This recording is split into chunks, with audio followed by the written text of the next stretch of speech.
میرے بھائیوں، آپ جانتے ہیں کہ انسان کی بے بسی کا سب سے بڑا اظہار اس کی موت کے ٹائم ہوتا ہے۔ کروڑوں کی پراپرٹی ہو انسان کے پاس، اربوں کی سمپتی کا مالک ہو، مگر موت جب آ جاتی ہے تو کوئی علاج کام نہیں آتا۔ ایک ایسا وقت آتا ہے جب ڈاکٹر بھی کہہ دیتا ہے کہ اب ہمارے ہاتھ میں کچھ نہیں ہے، اب ان کو دوا کی نہیں، اب دعا کی ضرورت ہے۔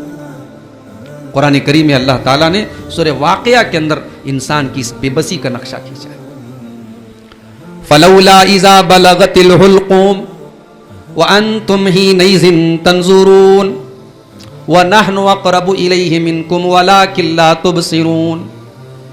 میرے بندو، جب کسی کی موت کا ٹائم قریب آتا ہے، جب روح کے نکلنے کا ٹائم آتا ہے، جب روح حلق تک پہنچ جاتی ہے اور تم مرنے والے کے قریب بیٹھے رہتے ہو، تم اپنی آنکھوں سے اس کے مرنے کا منظر دیکھتے رہتے ہو۔ بیوی کے سامنے شوہر مر رہا ہے، اولاد کے سامنے باپ کا انتقال ہو رہا ہے، بیٹے کے سامنے باپ مر رہا ہے، بھائی کے سامنے بھائی کی موت آ رہی ہے۔ وَأَنْتُمْ تَنْظُرُونَ، تم اپنی آنکھوں سے دیکھ رہے ہو۔ وَنَحْنُ أَقْرَبُ إِلَيْهِ مِنْكُمْ وَلَكِنْ لَا تُبْصِرُونَ۔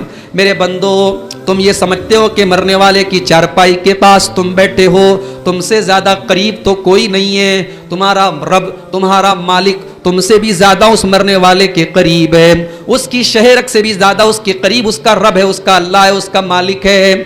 ہم تم سے بھی زیادہ مرنے والے کے قریب ہیں۔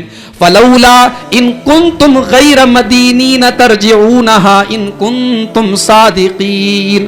میرے بندو، مرنے والے کی روح اس کے بدن سے نکل رہی ہے، تھوڑی دیر کے بعد وہ بے جان ہو جائے گا، اس کی زندگی نکل جائے گی، اس کی جان نکل جائے گی۔ میرے بندو، اگر تمہارے اوپر کسی کا پاور نہیں ہے، کسی کا اختیار نہیں ہے، کسی کا کنٹرول نہیں ہے، اگر تم کسی کے قبضے میں نہیں ہو، تو ذرا مرنے والے کو مرنے سے بچا کر کے دکھا دو، ذرا اس کی روح کو نکلنے سے بچا کر کے دکھا دو، ذرا اس کی جان نکلنے سے تم اس کو بچا کر کے دکھا دو۔ تم کبھی ایسا نہیں کر سکتے کیونکہ تم بے بس ہو، تم کمزور ہو۔ موت کا فرشتہ آ جائے گا تو تم موت سے نہیں بچ سکتے۔